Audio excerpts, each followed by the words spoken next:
स्वागत है आप सभी का टीचर्स अड्डा 24/7 पे। मैं हूं ऐश्वर्यापुरी और मेरे साथ हैं निधि मैम।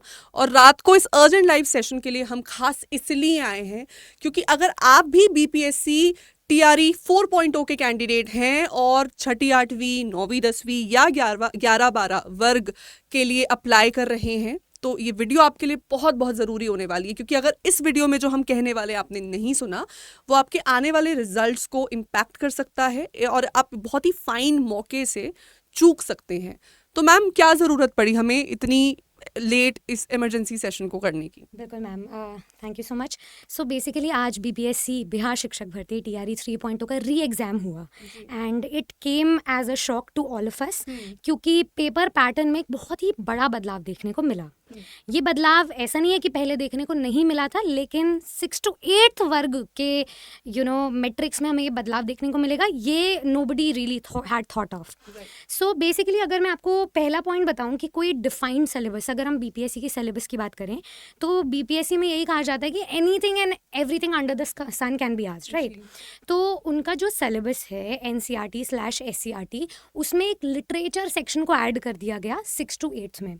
अब अगर हम टाइमलाइन नोटिस करें, बिहार शिक्षक भर्ती का फेज़ 2 हुआ, फेज़ 3 भी हुआ था जिस भर्ती को रद्द कर दिया गया था। दोनों ही फेजेस में लिटरेचर का नामो निशान नहीं था।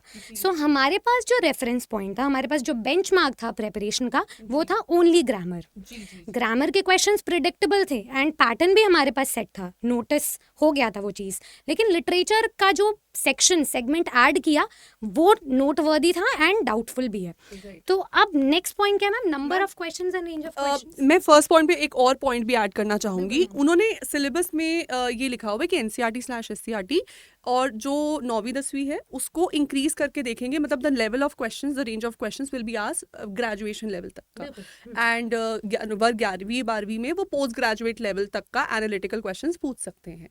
अब मैम ये सेम काम केवीएस ने किया था, लेकिन उन्होंने एनसीईआरटी के दायरे से बाहर नहीं गए। वो क्वेश्चंस जो थे वो फिगर्स ऑफ स्पीच या फॉर्म्स ऑफ लिटरेचर के थे, मैक्सिमम जो बाहर के थे। उन्होंने फिर अपने इंटरव्यू में कोर लिटरेचर के क्वेश्चंस पूछे थे। तो आपने जब अपने सिलेबस में ये क्लैरिफाई कर दिया है कि आपका एनसीईआरटी एससीईआरटी से बाहर नहीं जाएगा, तब छठी आठवीं के टीचर को लिटरेरी क्रिटिसिज्म का क्वेश्चन दे देना या उनको अमेरिकन लिटरेचर का क्वेश्चन दे देना या फिर एक विक्टोरियन पोएट का कोट आइडेंटिफाई करने दे देना, ये तो उनके लेवल से बाहर है और उनकी नीड से बाहर भी है। आप लोगों के भविष्य के साथ खिलवाड़ कर रहे हैं, आप उनको लेकर अनसिंपैथेटिक अप्रोच रख रहे हैं। तो केवीएस से कुछ सीखने की ज़रूरत है बीपीएससी को इस वक्त। पेपर का आप सिलेबस पहले डिफाइन कर दो, डिफाइन करने के बाद आप अपना क्वेश्चन पेपर अकॉर्डिंगली बनाओ और पिछले 2-3 बार से आप ये जो पैटर्न रन कर रहे हैं आप उसी पैटर्न के अकॉर्डिंग चलें ताकि बच्चों को दिक्कत ना आए। And to add to it more, आज जैसे ही पेपर हुआ था सो स्टूडेंट्स हमारे टेलीग्राम ग्रुप्स में दे मेंशन कि लिटरेचर के questions and I spoke to you regarding that and you were also like कि हाँ ठीक है, लिटरेचर के आए भी होंगे क्वेश्चंस, तो फिगर्स ऑफ स्पीच के राउंड आए होंगे, जिसमें ये एक कंट्रोवर्शियल पार्ट हो जाता है कि ग्रामर भी हम उसको पढ़ लेते हैं, लेकिन ऐसा कुछ भी नहीं हुआ था, to everyone surprise, right? And ma'am number of questions की हम बात करें तो इसकी भी टाइमलाइन देख लेते हैं। फेज 1 जब हुआ था तो 9th-10th में ग्रामर के ही पूरे क्वेश्चंस थे, 9th-10th में भी एंड 11th-12th में भी, तो हमने उस हिसाब से प्रेपरेशन रखी थी। फिर phase 2 came as a shock to all of us, क्योंकि वहाँ पे लिटरेचर के जो थे 9th-10th में क्वेश्चंस ऐड कर दिए थे 15 एंड पीजीटी में 35 क्वेश्चंस।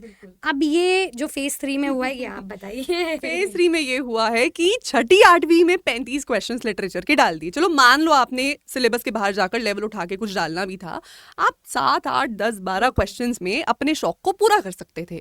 आपने अपने शौक को तो पूरा किया ही किया, आपने स्टूडेंट्स को शौक में डाल दिया। आपने कैंडिडेट्स को इतना बड़ा झटका दे दिया कि बहुत लोगों की जिंदगी इस पे टिकी रह सकती है। मैम बहुत लोग अपनी एज लिमिट क्रॉस कर देंगे by the time BPSC 4.0 comes, वो लोग क्या करेंगे? तो ये गलत हुआ है। बीपीएससी को इस पे सोचने की ज़रूरत है, विचार करने की ज़रूरत है कि आप लोगों को नौकरी देने के लिए एग्ज़ाम कंडक्ट करा रहे हो या उनको परेशान करने के लिए कंडक्ट करा रहे हो।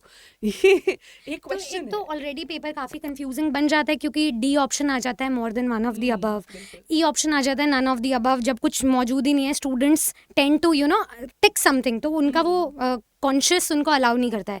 तो एक तो पेपर का स्टैंडर्ड ऑलरेडी हाई है, उसमें अगर हम अनप्रिडिक्टेबल सिलेबस को भी ऐड कर देंगे सो इट विल और क्रिएट उसमें एक और हैसल। बात भी होती है, आपने जब इंग्लिश का सेक्शन खोला, आपने देखा कि अच्छा क्वेश्चंस आ गए, अब जो ग्रामर या आरसी या वोकैब आप प्रिपेयर करके गए हो, आप उसको लेकर भी लैक ऑफ कॉन्फिडेंस फील करेंगे, क्योंकि आप पैनिक में आ जाते हैं, आप देखते हैं यार ये क्या आ गया, एंड लिटरेचर से स्टार्ट हो रहा है, लिटरेचर से स्टार्ट हो रहा है, तो आप उस सेक्शन में घुसते ही आपने अपना कॉन्फिडेंस लूज कर दिया वहां पर। अब जो आप करके आए थे, जो करता कराता भी आप उसको भी गलत कराओगे, तो आप मान लो 100 मार्क्स सिक्योर करने वाले थे, आप हो सकता है 70-80 पे आके गिर जाओ, जस्ट बिकॉज आप पैनिक कर गए थे। और जो होना लाजमी भी है, तो बहुत जरूरी है हमारे लिए सोचना कि ये पैटर्न, ये तरीका, ये डेकोरम, ये सब डिसिप्लिन में इसको लेकर आने की जरूरत है। एंड आई होप कि इस वीडियो के माध्यम से कहीं ना कहीं ये आवाज हम यहाँ पर उठा सकें। मैम थर्ड पॉइंट क्या है मैम हमारा? मैम थर्ड पॉइंट ये है कि आज हमने जो इतना सब कुछ एक्सपीरियंस किया है, अब उसके लिए आगे क्या कर सकते हैं। I remember you saying in one of our videos that beggars can't be choosers, right. तो हमें अभी कोई भी पोर्ट ढूंढना है स्टॉर्म के टाइम पर, ये जो स्टॉर्मी वेदर है, इससे हम बाहर कैसे निकलेंगे। तो जैसे कि अभी हमें देखने को मिल रहा है कि लिटरेचर जो है कहीं ना कहीं वो स्लाइली इंड्यूस कर रहे हैं, बी इट योर 6 to 8 वर्ग या फिर 9, 10, 11, 12। तो उसके लिए अब हमें 6 to 8 में भी लिटरेचर को इनकलकेट करना पड़ेगा। अब पढ़ाई जो होगी, कैसे सिलेबस को बाइफिकेट करना है, कैसे उसके लेवल को डिसाइड करना है, सिलेबाई की, करिकुलम की हमारी डेप्थ या विड्थ क्या होने वाली है, वो लिटरेचर सेगमेंट पे हमें पूरा डेडिकेटेड एक टाइम देना पड़ेगा। तो उसके लिए मैम आप थोड़ा सा एक्सप्लेन कीजिए। मैं आपको ऑनेस्टली बताती हूँ, मैं इसमें कोई नकली ढींगे नहीं हाँकूंगी। एज अ टीचर ऑल्सो, जब मैं बीपीएससी के क्वेश्चंस को, जैसे मैंने पिछली बार देखा, क्वेश्चंस बिल्कुल भी एक स्टैंडर्ड पैटर्न के क्वेश्चंस नहीं थे, शॉकर क्वेश्चंस थे। मोर देन 50% क्वेश्चंस ऐसे थे जो आप पहली नज़र में देखोगे आपको ये लगेगा कि कहाँ से क्वेश्चंस आ गए हैं, नॉन स्टैंडर्ड क्वेश्चंस थे वो।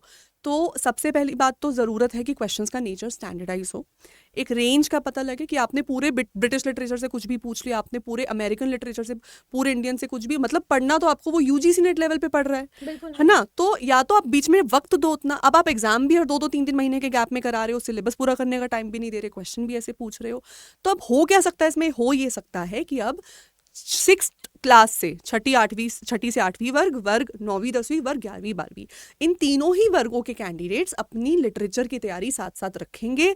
और मैं हमेशा बताती हूँ, देखो, क्योंकि आप टीजीटी पीजीटी के एग्जाम प्रिपेयर करते हुए जनरल पेपर में आप ग्रामर पढ़ लेते हो, मोर और लेस सबका ग्रामर 19-20 हो जाता है। जो डिफाइनिंग फैक्टर होता है यहाँ पर वो होता है लिटरेचर का, क्योंकि लिटरेचर या तो लोगों को आता होता है या नहीं आता होता। आप वो वाला कैंडिडेट बनो जिसको आता होता है, ठीक है। और 100% हम यहाँ सिक्योर भी नहीं कर सकते मैम। मैं किसी भी पेपर के लिए पढ़ाती हूँ, मैं यही बोलती हूँ कि हम 70-80% के लिए खेल रहे हैं यहाँ पर, नॉट फॉर द 100%। सो अब क्या कर सकते हैं हम, आपके इन चैनल्स पर, जैसे टीजीटी पीजीटी अडर 24/7 पे मैं पिछले 2 हफ्ते से क्लासेस ले रही थी। अगर आपको, अब आप वर्ग 9वीं 10वीं या 11वीं 12वीं की तैयारी कर रहे हैं, एक्सपेक्टेशन मुझे ये लग रही है कि आपकी एटलीस्ट पीजीटी लेवल में 40 से ज्यादा क्वेश्चंस बनने की पूरी आशंका दिख रही है। मोर देन 40% तो आज ही हो गया, राइट। सो अब आप ये मान के चलो कि मोर देन अराउंड 50% क्वेश्चंस या may be more than that आपकी पीजीटी में बन जाएं। कर क्या सकते हैं आप यूट्यूब पे मेरी फ्री वीडियोस हैं लिटरेचर की, आप उनको देखिए। पिछले मैं 20 दिन से बीपीएससी ओरिएंटेड क्लासेस ले रही हूँ।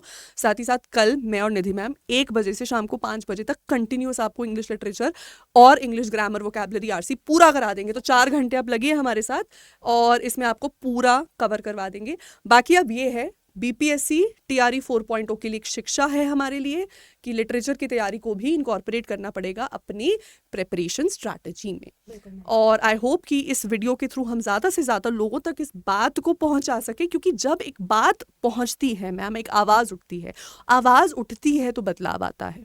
तो बीपीएससी को ये सोचने की ज़रूरत है कि आप करना क्या चाह रहे हैं। हम एक रिक्वेस्ट भी मेक कर सकते हैं कि एक थोड़ा हमें स्टैंडर्डाइज सिलेबाई मिल जाएगा ना, तो इससे बहुत स्टूडेंट्स की हेल्प हो जाएगी 4.0 के लिए, क्योंकि 4.0 भी हमें नज़दीक आता हुआ दिखाई दे रहा है। अगस्त सितंबर में आपको 4.0 दिख जाएगा। तो उसकी एक स्टैंडर्डाइज प्रेपरेशन के लिए, उसके लिए एक करिकुलम डिज़ाइन करने के लिए टीचर्स को भी एंड स्टूडेंट्स को भी काफ़ी ज़्यादा हेल्प मिल जाएगी। तो हम यही चाहेंगे कि आप अपनी पढ़ाई को अभी इस 3.0 के लिए भी अच्छे से प्रिपेयर करो। एंड कल जो हमारा मैराथन होगा टीचर्स अड्डा पे 1 से 5 बजे तक।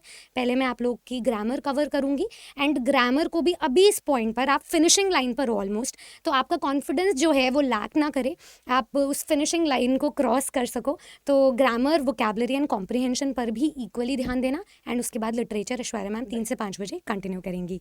ठीक है, चलिए भाई, साम दाम दंड भेद एक कर देते हैं एंड करते हैं बिहार शिक्षक भर्ती को फतेह। Good luck.